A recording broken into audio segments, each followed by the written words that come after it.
Hello everyone, అందరికీ నమస్తే. అందరు ఎలా ఉన్నారండి? బాగున్నారా? నేనైతే చాలా బాగున్నానండి. ఈ వ్లాగ్ మండే వ్లాగ్ అండి. కాకపోతే సండే నైట్ పడుకున్నప్పుడు వంటగది మొత్తాన్ని క్లీన్ చేసుకుని అయితే పడుకున్నాను. సండే అయితే నేను ఫుల్ డే వ్లాగ్ అయితే ఏమీ షూట్ చేయలేదండి. మండే మాత్రము ఫుల్ డే వ్లాగ్ అయితే షూట్ చేశాను. సండే నైట్ పడుకునే ముందు వంటగదిని అయితే నీట్గా క్లీన్ చేసుకుని అయితే పడుకున్నానండి. గ్యాస్ స్టవ్ని చాలా డేస్ నుంచి అయితే క్లీన్ చేయటం లేదండి, ఎంత చిరాగ్గా ఉందని. అందుకని ఇప్పుడు గ్యాస్ స్టవ్ని అయితే క్లీన్ చేస్తున్నాను. అన్నం పొంగిపోయి కూర మచ్చలవి పడిపోతూ ఉంటాయి కదా. అసలు నేను ఈ మధ్యకాలంలో చాలా బిజీగా ఉండి ఈ గ్యాస్ని అయితే ఒక 2 వీక్స్ నుంచి క్లీన్ చేయలేకపోయానండి. ఇంక ఇప్పుడైతే దీన్ని క్లీన్ చేయడం అయితే స్టార్ట్ చేశాను అనమాట. ఇంకా మండే నుంచి మంచిగా వ్లాగులు షూట్ చేయాలనే ఉద్దేశంతో. ఇంకా ఇప్పుడైతే మాత్రం దీన్ని నేను అగారో ఎలక్ట్రిక్ స్పిన్ స్క్రబ్బర్ని అయితే ఉపయోగించి చేస్తున్నానండి. ఈ స్పిన్ స్క్రబ్బర్ నాకు వంటగదిలోకి వచ్చాక గ్యాస్ స్టవ్ని క్లీన్ చేయడం అన్నది నాకు చాలా ఈజీ ప్రాసెస్ అయితే అయిపోయిందండి. ఎంత మురికిగా ఉన్నా, ఎంత జిడ్డుగా ఉన్న గ్యాస్ స్టవ్ అయినా, టైల్స్ అయినా క్షణాల్లో మనకి అది పట్టి లాగి శుభ్రం చేసేస్తుంది. ఇప్పుడు అలా ఉన్న గ్యాస్ స్టవ్ నాకు ఒక 10 to 15 మినిట్స్లో చాలా నీట్గా క్లీన్ అయిపోయింది. బ్యాక్ సైడ్ ఉన్న టైల్స్ని, ఈ కౌంటర్ టాప్ని కూడా నేనైతే నీట్గా క్లీన్ చేసేసానండి. ఈ Agaro electric spin scrubber link నేను కామెంట్లో పిన్ చేస్తాను, ఎవరికైనా ఇంట్రెస్ట్ ఉంటే చూడండి. గ్యాస్ స్టవ్ అయితే నీట్గా క్లీన్ చేసేసాను. ఈ వెనక ఉన్న టైల్స్ పైన నూనె మరకలు అవి పడతాయి కదండి, వాటిని కూడా క్లీన్ చేసేసుకున్నాను. ఈ పక్కనున్న ఈ ఫ్లోర్ అంతా ఫ్లోర్ మీన్స్ కౌంటర్ టాప్ని కూడా క్లీన్ చేసుకుని నైట్ పడుకునే ముందు గిన్నెలన్నీ క్లీన్ చేసుకుని నైట్ అయితే పడుకున్నానండి. ఇంకా మండే మార్నింగ్ అయితే మాత్రం నేను 6 o'clockకి లెగిసాను. ఈరోజైతే నేను పప్పు తోటకూర కూర అయితే వండుదాం అనుకుంటున్నానండి. మొన్న మా వారైతే సాటర్డే తోటకూర తీసుకొచ్చారండి. 20 రూపాయలకి 5 కట్టలు ఇచ్చారంట. ఆ రోజు సాటర్డే నేను 2 కట్టలు వండాను కదా. ఇంకా ఈ రోజైతే ఇంకొక 3 ఉన్నాయి. వాటిని అలా ఉంచితే పాడైపోతాయి అనిపించి ఈరోజు పప్పు తోటకూర అయితే వండేద్దాం అనేసి అనుకుంటున్నానండి. కందిపప్పు అయితే క్లీన్ చేసి నానతదనేసి పక్కనైతే పెట్టుకున్నానండి. ఇంకా స్టవ్ ఆన్ చేసి పిల్లలకి ఇప్పుడు లంచ్ బాక్స్ పెట్టాలి కదండి స్కూల్కి, అందుకనేసి బియ్యం కడిగైతే స్టవ్ మీద పెట్టేశాను. ఇంక ఇదిగోండి తోటకూర అయితే నేను ఫ్రిడ్జ్లో నుంచి తీసుకున్నాను. ఇప్పుడు వాటిని అయితే శుభ్రం చేయాలి. ఈ తోటకూర ఉండడానికి చిన్నగానే ఉంది కానీ కాడలు చాలా వరకు ముదిరిపోయినట్టుగా అయిపోయాయండి. ఇంకా లేతగా ఉన్న కాడల కాడికి అవి కూడా సన్నగా కట్ చేస్తున్నానండి. మళ్ళీ కూరలో మగ్గుతుందో లేదో, కలుస్తుందో లేదో అని చాలా చిన్నగా అయితే కట్ చేసుకుంటూ వస్తున్నాను. ఇంకా ఈ తోటకూరని ఎంత శుభ్రం చేసినా అక్కడక్కడ గడ్డి పరకలు లాంటివి వచ్చేస్తాయి కదా. ఇంకా వాటన్నిటిని అయితే క్లీన్ చేసుకుంటూ నేనైతే ఇప్పుడు ఇవి కట్ చేసుకుంటున్నానండి. ఈ రోజైతే మాత్రము వ్లాగ్ని కొంచెం డిఫరెంట్గా చేద్దాము అనుకున్నాను. ఎక్కువగా రా వాయిస్తో అక్కడక్కడ వాయిస్ ఓవర్ ఇస్తూ అలా చేయాలి అనుకున్నానండి. కాకపోతే నేను అనుకున్నది ఒకటి, జరిగింది ఒకటి అన్నట్టు అయిపోయిందండి. నిన్నంతా నాకు వేరే పనుల్లో బిజీ అయిపోయి వ్లాగ్ని అయితే సరిగ్గా షూట్ చేయలేకపోయాను. ఇంకోండి ఇందాక స్టవ్ మీద నేను బియ్యం కడిగి పెట్టాను కదండి, ఇంకా అన్నం అయితే వార్చేసుకుంటున్నాను. ఇంకా అన్నానికి స్టీల్ది తీసుకున్నా కదా, అది ఎందుకు పెట్టట్లేదు, అది ఎందుకు వండట్లేదు అంటున్నారండి. నేను ఆ స్టీల్ది నైట్ టైం మాత్రమే యూజ్ చేస్తున్నానండి. మార్నింగ్స్ ఏంటంటే స్టీల్ది తెపాలా కానీ, ఇంకా స్టీల్ తెపాలలో నైట్ మిగిలిపోయిన అన్నం ఉంటే అప్పుడు అల్యూమినియం పెట్టాల్సి వస్తుందన్నమాట. ఇంక ఇదిగోండి నేను స్టవ్ మీద కుక్కర్ కూడా పెట్టేశాను. ఒక 3 విజిల్స్ అలా వేయించానండి. ఇంకా పప్పు అయితే మాత్రం ఉడికిపోయింది. ఈరోజు నేను కందిపప్పు చాలా తక్కువ వేశాను, తోటకూర మాత్రం చాలా ఎక్కువ వేసి ఉండానండి. ఎందుకంటే ఆకుకూర ఎక్కువగా తింటే మంచిది అన్న ఉద్దేశంతో ఆకుకూర అయితే ఎక్కువ వేసి పప్పు తక్కువ వేసాను అనమాట. మా వారికేమో ఆకుకూర చూడగానే బాబోయ్ ఆకుకూర అనేసి అలా ఫీల్ అవుతూ ఉంటారు. ఇంకోండి నేను తాలింపు అయితే వేస్తున్నాను.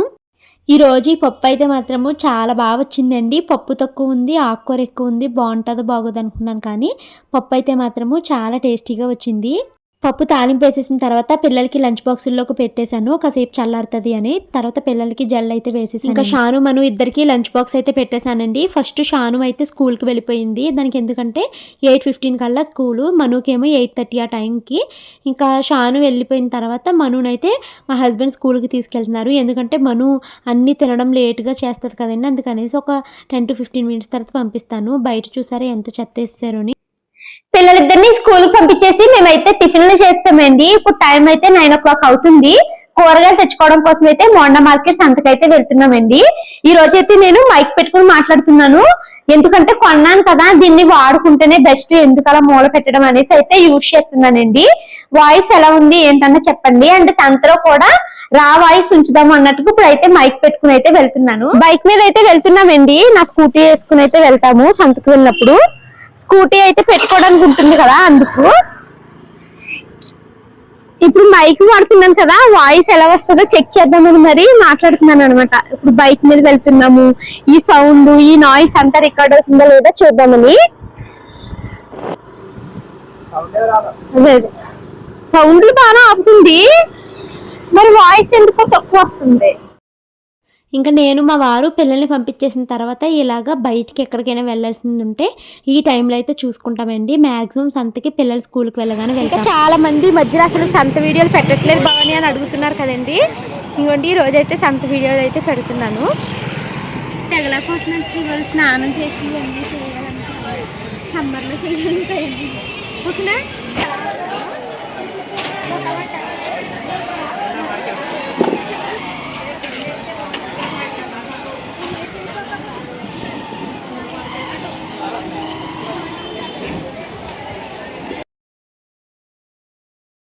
నేను మైక్ కొన్నది మెయిన్ ఇలాగా డైరెక్ట్గా ఇంత క్రౌడ్ ఉన్నప్పుడు నేను మాట్లాడిన మాట మీకు క్లియర్గా వినిపించాలి, చుట్టూ ఉన్న మాట మనకి మ్యూట్ అయిపోవాలన్న ఉద్దేశంతో కొన్నానండి. ఇదేంటో కంప్లీట్ ఆపోజిట్, చుట్టూ ఉన్న వాయిస్ అంతా మంచిగా రికార్డ్ చేస్తుంది, నా వాయిస్ మాత్రం మ్యూట్ అయిపోతుంది అనమాట. చాలా లోగా వస్తుందండి, అస్సలు వినిపించట్లేదు.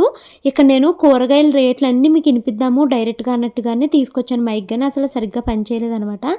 సో ఉల్లిపాయలు అయితే మాత్రము కేజీ 70 రూపాయలు అంటే మేము 2 కేజీలు ఉల్లిపాయలు అయితే తీసుకున్నాము. ఇంకా ఇవేంటి బెండకాయలు అయితే మాత్రము కేజీ 60 రూపాయలు అంటండి, కేజీ 50కి అయితే ఇచ్చారు. చిక్కుడుకాయలు అయితే మాత్రము కేజీ 70 రూపాయలు అంటండి, అర కేజీ 35 రూపాయలకి అయితే ఇచ్చుకున్నాను. బీరకాయలు అయితే మాత్రము కేజీ 60 రూపాయలకి అయితే ఇచ్చుకున్నానండి. దొండకాయలు కేజీ 50 రూపాయలు అనమాట. అన్నీ నేను అన్నేసి కేజీలు అయితే కూరగాయలు ఇక్కడే ఇచ్చేసుకున్నానండి. ఈరోజు సంతలో కూరగాయలు అన్నీ చాలా ఫ్రెష్గా ఉన్నాయండి. దట్టు ఇప్పుడు అమావాస్య టైం అంట, అందుకని కూరగాయల రేట్లు అన్నీ చాలా ఎక్కువ రేట్లే ఉన్నాయి. బీరకాయలు అయితే ఆ పక్కన ఉన్న బుట్టలు అవి మాకు నచ్చలేదు, అందుకనేసి మేము ఇక్కడ అయితే తీసుకున్నాము. ఇవి చాలా లేతగా ఫ్రెష్గా ఉన్నాయి అనమాట. ఇక్కడ మొత్తానికి మాకు 200 రూపీస్ అయితే ఖర్చు అయ్యిందనమాట. ఇక్కడ మేము 200 రూపీస్ ఫోన్పే అయితే చేసేసామండి. మా వారు ఏం చేశారంటే పర్సులో డబ్బులు ఉన్నాయనేసి వచ్చేసారు, నేను తీసుకొస్తాను అంటేని. అందుకే తీరా పర్సులో మనీ అయితే ఏం పెట్టుకోలేదు, ఇంకా అంతా ఫోన్పే చేసాము. నిమ్మకాయలు 20 రూపాయలకి 4 నిమ్మకాయలు అయితే ఇస్తున్నారండి. ఇక్కడైతే వాయిస్ చెక్ చేస్తున్నానండి, ఈ లోపల పక్క ఆవిడ ఇది అంత వచ్చేసింది, నాకు కొంచెంలో తలకి తగిలేసేది తగ్గిందనమాట, తగలకుండా సేఫ్ అయ్యాను. ఇంకా టమాటా అయితే మాత్రము కేజీ 50 రూపాయలు అంటండి. ఇంకా ఇక్కడ వీళ్ళ దగ్గర ఫోన్పే లేదు అన్నారనేసి వేరే చోట కొందాము అనేసి ఇక్కడ ఇంకా తీసుకోలేదు. మెంతు కూర 20 రూపాయలకి 5 కట్టలు అయితే ఇచ్చారండి, చిన్న చిన్నవి. ఇంకా టమాటా అయితే ఇక్కడ తీసుకున్నాను కేజీ 50 రూపాయలు. ఇంకా సంత నుంచి అయితే ఇంటికి వచ్చేసానండి. ఇంటికి వచ్చిన తర్వాత నేను త్వరగా వీడియో ఎడిటింగ్ పనులు అయితే కంప్లీట్ చేసుకున్నాను. ఈ లోపల మా వారు అయితే లంచ్కి వచ్చారు. లంచ్కి వచ్చిన తర్వాత ఆయన ఒక మూవీ అయితే పెట్టారండి, సాయి పల్లవి గారి మూవీ గార్గి అండి. మూవీ అయితే మాత్రము చాలా ఇంట్రెస్టింగ్గా ఉంది. అసలు నాకు ఎంత నచ్చేసిందంటే ఎక్కడ కొంచెం కూడా డైవర్షన్ లేకుండా అలా మూవీని చూస్తూనే ఉండాలనిపించింది, అంత సస్పెన్స్తో చాలా బాగుంది. కానీ నాకు ఆ మూవీ చూసినప్పుడల్లా చాలా బాధేసిందండి. ఎందుకు చిన్న పిల్లల్ని ఇంతలా టార్చర్ చేస్తున్నారు, బయటికి పోతే ఒక 100 రూపాయలతో అయిపోయే పనికి చిన్నపిల్లల్ని ప్రాణం తీసి వాళ్ళని రకరకాల ట్రామాకి ఎందుకు గురి చేయడం అనేసి అనిపించింది అనమాట ఆ మూవీ. ఎవరైనా చూడకపోతే చూడండి, మనకు అది సోనీ లైవ్లో అయితే ఉందనమాట. మేము ఈ జియో నెట్ అయితే పెట్టించుకున్నాం కదండి, సో మాకు చాలా ఓటీటీ ప్లాట్ఫామ్స్ అయితే వచ్చాయి. సో అందుకని మేము మ్యాక్సిమం చాలా మూవీస్ అయితే చూస్తున్నాను అనమాట. నేను మొన్న వికటకవి వెబ్ సిరీస్ అయితే చూశానండి. వికటకవి వెబ్ సిరీస్ కూడా చాలా బాగుందండి. అంతకుముందు ఇంకొక మూవీ ఏదో చూశానండి, పేరు గుర్తుకు రావట్లేదు కానీ పర్వాలేదు, యావరేజ్గా ఉంది మూవీ అయితే అది. ఇలా చాలా మూవీస్ అయితే చూస్తున్నాను. మొన్న ఎవరో కామెంట్ పెట్టారండి, నువ్వు ఇలా మూవీలు చూస్తా కూర్చో ఇంక నీ ఛానల్ చచ్చిపోతుంది అనేసి. ఇంకా నాకంటూ కొంచెము ఇంట్రెస్ట్లు ఉండకుండా ఉండవు కదండి, నాకు మూవీలు చూడడం అంటే చాలా ఇంట్రెస్ట్. సో నేను నా పని చేసుకుంటూనే నేను మూవీస్ కూడా చూసుకుంటూ ఉంటానన్నమాట. ఇంకా కూరగాయలు తీసుకొచ్చాను కదండి, వాటిని ఎలా సర్దుకుంటావో చెప్పు భవాని అని కొంతమంది అడుగుతున్నారు. నేనేమి అంత డిఫరెంట్గా స్టైల్గా అయితే ఏమి సర్దనండి. ఇంటికి ఏవో ఒక కవర్లు వస్తూ ఉంటాయి కదండి, ఆ కవర్స్లోనే నేను ఈ కూరగాయలన్నీ పెట్టేసుకుని ఫ్రిడ్జ్లో అయితే పెట్టుకుంటాను అనమాట. ఇంకా ఒక పక్కన మూవీ చూస్తూ నేనైతే ఈ కూరగాయలు సర్దుకుంటున్నాను. ఈ మూవీ చూస్తూనే షానుకు కూడా చెప్తున్నాను అనమాట. అందులోని ఒక చిన్న పిల్లని వాళ్ళ సారు అంటే సాయి పల్లవి గారి చిన్నప్పుడు క్యారెక్టర్ అనమాట. తను వాళ్ళ టీచర్ ఉంటారు కదా, ఆ టీచర్ తనని అలా అలా టచ్ చేయడము, కిస్ చేయడము అలాగ చేస్తూ ఉంటాడనమాట. ఇలాగా ఎవరైనా మీతో బిహేవ్ చేస్తే మనము అసలు ఊరుకోకూడదమ్మా షాను అని దానికి ఎక్స్ప్లెయిన్ చేస్తున్నాను. అలా మనతో ఎవరైనా బిహేవ్ చేస్తే అది కరెక్ట్ పద్ధతి కాదు అని షానుకైతే చెప్తున్నాను అనమాట. ఇంకా మన సబ్స్క్రైబర్లో కొంతమంది మీరు కూరగాయలు ఎలా కొంటారు, కూరగాయలు తీసుకొచ్చిన తర్వాత వాటిని ఎలా స్టోర్ చేసుకుంటారో వీడియోలో చూపించండి అని అడిగారండి. నేనేమి పెద్ద స్టైల్గా ఇలా ఏమి చేయను. మనకి ఇంటికి ఏవో ఒకటి కవర్స్ వస్తూ ఉంటాయి కదండి, పాలిథిన్ కవర్స్ లాంటివి. వాటిని అయితే నాకు వేస్ట్గా పాడేయడం ఇష్టం ఉండదు. వాటన్నిటిని తీసుకుని ఒక కవర్స్లో అయితే పెట్టుకుంటానమాట. ఇలా కూరగాయలు తెచ్చుకున్నప్పుడు అక్కడ షాప్ నుంచి కూరగాయలకి కవర్స్ అయితే ఇచ్చుకోను, ఓన్లీ టమాటాలకి మాత్రమే కవర్ ఇచ్చుకుంటానండి, చిరిగిపోతాయి కదా అనేసి. ఇంకా మిగతావన్నిటిని నేను ఒక పెద్ద సంచి తీసుకెళ్ళి దాంట్లో అయితే కూరగాయలన్నీ వేసుకుని తెచ్చుకుంటాను. ఇంకా మన ఇంటికి ఏవో ఒక రకంగా పాలిథిన్ కవర్స్ వస్తూ ఉంటాయి కదా, అలాగా వచ్చినవి అంటే కిరాణా సరుకులు కొనుక్కున్నప్పుడు డీమార్ట్లో పెట్టించిన కవర్స్తో సహా అన్నీ నేను జాగ్రత్తగా ఉంచుతానండి. ఆ కవర్స్లోనే నేను ఇప్పుడు తెచ్చుకున్న కూరగాయలన్నింటినీ పెట్టుకుని వాటిని అయితే ఫ్రిడ్జ్లో స్టోర్ చేసుకుంటాను. మనకి ఫ్రిడ్జ్ కవర్స్ అని కూడా అమ్ముతారంటండి అమెజాన్లో, అవి తీసుకోండి భవన్ అని చాలామంది చెప్పారు. కాకపోతే అప్పుడు ఈ కవర్స్ వేస్ట్ అయిపోతాయి కదండి, సో ఇంకా మళ్ళీ మనకి ఎందుకు వేరే ఖర్చు అనేసి నేను వీటిని అయితే యూజ్ చేస్తూ ఉంటానన్నమాట. ఇవిలాగా 1-2 సార్లు యూజ్ చేసేసరికి కవర్లు ఇంకా తడిచిపోయినట్టు అయిపోతాయి కదా, అప్పుడు అలా తడిచిపోయిన కవర్లు కూడా వేస్ట్గా పాడేయకుండా ఇల్లు తుడిచినప్పుడు చెత్త వస్తుంది కదండి, ఆ చెత్త అంతటిని ఆ కవర్లో వేసేసి అప్పుడైతే ఆ కవర్ని డస్ట్బిన్లో అయితే పెట్టేస్తాను అనమాట. అలా అయితే నేను ఈ కవర్స్ని యూజ్ చేస్తానండి. కూరగాయలు సర్దడానికి కూడా మనకి ఇంటికి వచ్చిన ఈ కిరాణా సరుకులు కొన్నప్పుడు వచ్చిన ఈ కవర్స్లో అయితే కూరగాయలు పెట్టేసి సర్దేసుకుంటాను. ఇంకా ఉల్లిపాయలు అయితే మాత్రము మరి వర్షాల కారణంగానో ఏమోనండి అందరి దగ్గర ఉల్లిపాయలు తడిగానే ఉన్నాయి. ఇంకా ఉల్లిపాయలు ఎప్పుడు తెచ్చుకున్నా వాటిని ఆరబెట్టుకుంటే మనకి ఎక్కువ కాలం నిల్వ ఉంటాయి కాబట్టి నేను హాల్లో ఒక కబోర్డ్లో అయితే ఒక పేపర్ వేసి అందులో ఉల్లిపాయలు అయితే పెట్టుకుంటాను అనమాట. సో దట్ అవి గాలికి ఆరుతూ ఉంటాయి. ఇంకా ఇప్పుడు కూరగాయలు తెచ్చుకున్నాను కదండి, ఆ కూరగాయలన్నింటినీ ఇలాగ కవర్లో ప్యాక్ చేసుకున్నాను కదా, ఇంకా ఫ్రిడ్జ్లో అరమరలు 1-2 ఖాళీ చేసుకున్న అరమరలు అయితే పెట్టేసుకుంటాను. మేము మ్యాక్సిమం కేజీల్లోనే కూరగాయలు అయితే తెచ్చుకుంటామండి. ఇలా తెచ్చుకున్న కూరగాయలు నాకు ఒక 5 to 7 days అయితే వస్తాయి అనమాట. సో ఈ లోపల మా హస్బెండ్ ఉంటే నేను మళ్ళీ కూరగాయలు తెచ్చుకుంటాను, లేదు అంటే ఏ కోడిగుడ్లో చికెన్ అలా తెచ్చుకుని అలా వంట చేస్తాను. ఇంకా లాస్ట్కి వచ్చేసినప్పుడు కూరగాయలు తగ్గిపోతాయి కదండి, అప్పుడు నేను తక్కువ ఉన్న వాటిని ఏదోలాగా అలా అడ్జస్ట్ చేసుకుని ఆ రోజు కూర వండేస్తాను అనమాట. మొన్న ఎవరో కూర క్వాంటిటీ ఎక్కువ తినాలి, అలాగే అన్నం క్వాంటిటీ తక్కువ తినాలి భవాని, మీరు అన్నం ఎక్కువ కూర తక్కువ తింటున్నారు అంటే కూరగాయలు ఎక్కువ లేవండి అందుకనేసి ఈరోజు తక్కువతో తినేసామని రిప్లై ఇస్తే ఎప్పుడు చూసినా ఏమీ లేదంటది ఏంటో భవాని అనేసి కామెంట్ పెట్టారు.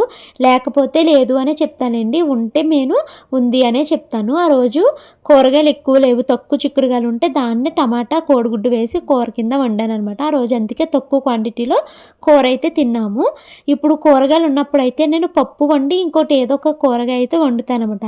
ఉన్నప్పుడు ఉన్నట్టే తింటాము, లేనప్పుడు లేనట్టే తింటామండి. ఇంకా కూరగాయలు లేవు కదా అనేసి మళ్ళీ చిన్న షాపుల దగ్గరికి వెళ్ళి తెచ్చుకుంటున్నాం అనుకోండి, వాళ్ళు ఎప్పుడు తెస్తారో తెలియదు. ఒళ్ళిపోయిన కూరగాయలు కూడా చాలా ఎక్కువ కాస్ట్ అయితే వేస్తున్నారు అనమాట. అందుకనే మేము ఫ్రెష్గా సంతలోకి వెళ్ళి తెచ్చేసుకుంటూ ఉంటాము, ఒక 1 weekకి సరిపడా అనమాట. ఇంకా పిల్లలకైతే మాత్రము నేను స్నాక్స్ కింద ఈరోజు దానిమ్మకాయ అయితే ఒలిచి పెడుతున్నానండి. మా వారు మొన్న సంత నుంచి చాలా దానిమ్మకాయలు అయితే తీసుకొచ్చారు. ఇప్పుడు ఇందులో 2 కాయలు అయితే పిల్లలకి ఒలుస్తున్నాను, వాళ్ళిద్దరూ దానిమ్మకాయలు తింటారు అనేసి. ఇంకా ఎలాగో ఈవినింగ్ అయిపోతుందండి, మళ్ళీ పిల్లల్ని కరాటే క్లాస్కి తీసుకొచ్చిన తర్వాత వంట చేయాలంటే లేట్ అయిపోతుంది. అందుకనేసి ముందు చిక్కుడుకాయ కూర అయితే వండేసుకుందాము అనేసి అనుకుంటున్నాను. మార్నింగ్ నేను పప్పు తోటకూర వండాను కదండి, దాంతో పాటుగా చిక్కుడుకాయ కూర వండు అనేసి మా వారైతే చిక్కుడుకాయలు ఒలిసేసి ఇచ్చారు. అంటే వాళ్ళ ఫ్రెండ్ వచ్చినప్పుడు చిక్కుడుకాయలు తీసుకొచ్చారు కదా, అందులో కొన్ని కాయలు అయితే ఉండిపోయినాయి. ఇంకా నేను అప్పుడు వండుదామంటే ఉల్లిపాయలు అయిపోయినాయి అనమాట. సో ఇప్పుడు సంత నుంచి తెచ్చుకున్నాను కదండి ఉల్లిపాయలు, వాటితో ఇప్పుడు కూర వండుదామనేసి ఉల్లిపాయలు అయితే కట్ చేసుకుంటున్నాను. నేను సంతకి పొద్దున్న వెళ్తే ఇవన్నీ సర్దుకునేసరికి నాకు సాయంత్రం అయిపోయిందండి. ఎందుకంటే నేను వీడియోస్ ఎడిటింగ్లో కూర్చున్నాను అనమాట. ఇక్కడ నేను వంట చేసుకోవడం అయితే రన్ అవుతుందండి. నేను ఇప్పుడు మీకు ఒక 4 డేస్ క్రితం జరిగిన ఒక ఇన్సిడెంట్స్ కోసం అయితే మీకు షేర్ చేస్తాను. ఆ రోజు ఆఫ్టర్నూన్ మా హస్బెండ్ అయితే భోజనానికి ఇంటికి వచ్చారండి. అప్పుడు వాళ్ళ ఫ్రెండ్ ఫోన్ చేసి ఒక విషయం గురించి చెప్తూ ఫీల్ అవుతున్నారనమాట.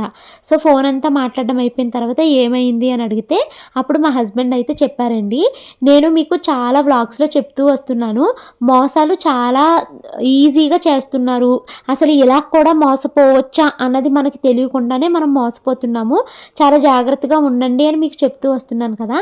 అయితే ఇది ఎవరెవరో దగ్గర చూసిన విషయాలు మీకు చెప్పాను. అలాంటిది మాకు బాగా తెలిసిన ఒక అబ్బాయికి అయితే మొన్న రీసెంట్గా చాలా మోసం అయితే జరిగిందనమాట. సో అది అబ్బాయి మా వారికి ఫోన్ చేసి ఇప్పుడు ఏం చేస్తే బాగుంటుంది అని అడుగుతూ మాట్లాడారనమాట. ఆ అబ్బాయికి మీ credit card something credit debit కార్డో తెలీదు, అప్డేట్ చేయించుకోవాలి అని ఎవరో ఒకళ్ళ నుంచి ఫోన్ అయితే వచ్చిందంటండి. సో ఆ అబ్బాయి నాకు ఏమి ఇప్పుడు అవసరం లేదు అని ఫోన్ పెట్టేశారంట. ఫోన్ పెట్టి ఈ లోపల అబ్బాయి వేరే వర్క్ ఏదో చేసుకుంటూ ఉంటే మెసేజ్ ఏదో వస్తే ఫోను ఆ మెసేజ్ ఏంటని ఓపెన్ చేస్తే అనుకోకుండా ఒక లింక్ పైన తను క్లిక్ చేసేసారంటండి, ఆ మెసేజ్లో ఉన్న లింక్ పైన. అంతే, క్లిక్ చేసిన కొన్ని సెకండ్స్లోనే ఫోన్ కంప్లీట్గా హ్యాక్ అయిపోయిందంటండి. అంటే ఫోన్ చేతిలో ఉండడానికి మన చేతిలో ఉంది, కానీ ఫోన్లో జరిగే ప్రాసెస్ అంతా ఎవరో ఆపరేట్ చేస్తూ వచ్చారన్నమాట. అంటే ఫోను హ్యాకింగ్ అయితే అయిపోయింది. సో ఇప్పుడు ఈ అబ్బాయి కార్డులో అమౌంట్ ఉంటుంది కదండి, క్రెడిట్ కార్డు డెబిట్ కార్డులోని, అలా తిన అకౌంట్లో ఉన్న డబ్బులు మొత్తాన్ని కంప్లీట్గా లాగేశారంట వాళ్ళు. అంటే దగ్గర ఈ అబ్బాయి దాంట్లో 40,000 50,000 క్రెడిట్ కార్డులో ఉన్న డబ్బులు అయితే మొత్తం వాళ్ళు లాగేశారంట. సో ఇంకా వెంటనే మెసేజ్లు వస్తాయి కదండి అకౌంట్లో అమౌంట్ తీసుకున్నట్టు. ఇంకా వెంటనే ఈ అబ్బాయి పోలీస్ స్టేషన్కి వెళ్ళి కంప్లైంట్ చేస్తే పోలీసులు ఆల్రెడీ ఇలాంటి కేసులు బోల్డ్ చూస్తూ ఉంటారు కదండి, వాళ్ళు ఏమన్నారంట, మీరు చదువుకున్న వాళ్ళే కదయ్యా, ఎందుకు అలాగా లింకులు అవి ఓపెన్ చేసి ఇలా మోసపోతారు, ఇంకా మీకన్నా ముందు వచ్చిన వాళ్ళు 100 కేసులు ఉన్నాయి, అవే చూసుకోవాలా మేము, ఇవే చూడాలా, నీదైతే ఇంకా 40,000, నీకన్నా ముందు వచ్చిన వాళ్ళు 6 లక్షలు 15 లక్షలు పోగొట్టుకున్న వాళ్ళు 40,000 కదా, వదిలేసే అనేసి అన్నారంటండి. సైబర్ క్రైమ్కి కంప్లైంట్ చేసిన, పోలీసులకి కంప్లైంట్ చేసిన, ఎవరికి చేసినా ఇంకా అబ్బాయి డబ్బులు తిరిగి అయితే రాలేదు. పోతే పోయినాయి డబ్బులు అని అనుకుని అబ్బాయి వదిలేసిన ఆ హ్యాకర్ ఏం చేస్తున్నాడంట, ఈ అబ్బాయి అకౌంట్లో మెయిల్ ఐడీస్ ఉంటాయి కదండి, ఆ మెయిల్ ఐడీస్ కాంటాక్ట్ నెంబర్స్ అన్నీ ఆ అబ్బాయి తీసేసుకుని ఇంకా అలాగా ఇంకా రెచ్చిపోతున్నాడంట. సో ఇప్పుడు అన్ని ఎలా అరికట్టాలో నాకు తెలియట్లేదు, నా అకౌంట్లో ఉన్న డీటెయిల్స్ అన్నీ వాడికి వెళ్ళిపోతున్నాయి, జీమెయిల్లో ఉన్న డేటా అంతా వాడు తీసేసుకుంటున్నాడు అనేసి ఫోన్ చేశారనమాట. కరెక్ట్గా నేను అబ్బాయి గురించి చెప్తూ ఉండగానే యూట్యూబ్ ఓపెన్ చేస్తే స్వాతి ఫ్యామ్జామ్ నుంచి ఒక వీడియో వచ్చిందండి, సైబర్ క్రైమ్కి కంప్లైంట్ చేశాను అనేసి, అకౌంట్లో ఉన్న డబ్బులన్నీ గోవిందా అనేసి పెట్టారనమాట. ఏంటని ఓపెన్ చేస్తే సేమ్ ఇన్సిడెంట్స్ తనకి కూడా జరిగిందనమాట. తను మోసపోయిన నెంబర్ని కూడా తను కామెంట్లో పిన్ చేశారండి, ఎందుకైనా మంచిదని నేను ఆ నెంబర్ని స్కామ్ హ్యాకర్ అనేసి సేవ్ చేసుకున్నాను కూడా. తనకి కూడా ఇలాగే ఏదో కేవైసీ అప్డేట్ చేయాలి అనేసి ఫోన్ చేస్తే తను ఏదో ఆ బిజినెస్ పనిలో బిజీగా ఉండి వాళ్ళు అడిగినన్ని ఓటీపీలన్నీ చెప్తూ వచ్చారంటండి. ఇంకా తర్వాత తన ఫోను కంట్రోల్ అంతా వాళ్ళకి వెళ్ళిపోయింది, కాల్ ఫార్వర్డింగ్ అంతా వాళ్ళే పెట్టేసుకున్నారు. ఇంకా బ్యాంకుకి వెళ్ళి ఇలా చేశాను, దేవుడి దయ వల్ల నా డబ్బులు అయితే ఏమీ పోలేదు, కానీ ఇంకా ఫోన్ యూజ్ చేయడానికి భయం వేస్తుంది అని ఇలా చెప్పుకుంటూ వచ్చారు. నేను మీకు చాలా వ్లాగ్స్లో చెప్తున్నాను, మోసాలు చాలా ఈజీగా జరుగుతున్నాయి. రీసెంట్గా నేను కూడా ఒక 20,000 అయితే ఇదే విధంగా మోసపోయానండి. సో అంతా బాగా అవేర్నెస్తో ఉండండి, డిఫరెంట్గా మోసాలు చేస్తున్నారు, వీటికి సంబంధించి మోసాలు చేయడం గురించి ఎలాంటి వీడియోస్ వచ్చినా కూడా మీరు యూట్యూబ్లో ఖచ్చితంగా చూడండి. ఒక అవేర్నెస్ వస్తుంది, మనం మోసపోయామన్నది కాదు, ఎలా అవుతున్నది అన్నది ఒక అవేర్నెస్ అయితే వస్తుందన్నమాట. వీలైనంత వరకు ఎవరైనా ఓటీపీ చెప్పు అని అడిగితే చెప్పకపోవడం బెస్ట్ అండి. తర్వాత ఏదో ఒక లింక్ క్లిక్ చేస్తే అమెజాన్ నుంచి మనకి ఒక గిఫ్ట్ వస్తుంది, ఫ్లిప్కార్ట్ నుంచి గిఫ్ట్ వస్తుంది అని ఎవరొకరు లింకులు పంపుతూ ఉంటారు. ఇలాంటి లింక్స్ చాలా ప్రమాదము. నేను జడ వేసుకునే లోపల చిక్కుడుకాయలు అయితే చక్కగా మగ్గిపోయాయండి. కారం కూడా నూనెలో బాగా వేగిపోయింది. ఇప్పుడు నేను దీంట్లోకి కొంచెం వాటర్ అయితే వేస్తున్నాను. చిక్కుడుకాయ కూర నేను ఎప్పుడు ఇలాగే వండుతానండి. చిక్కుడుకాయ కూరలో టమాటా వేస్తే నాకు అంత నచ్చదు. టమాటా వేయకుండా ఇలాగా నూనెలో లో ఫ్లేమ్లో మగ్గబెట్టుకుని కొంచెం నీళ్ళు వేసుకుని వండుకుంటే చిక్కుడుకాయ కూర చాలా టేస్టీగా ఉంటుంది. ఇలా వండిన చిక్కుడుకాయ కూర నేను ఎంత కూరైనా తింటానండి. నాకు అంత నచ్చుతుంది అనమాట.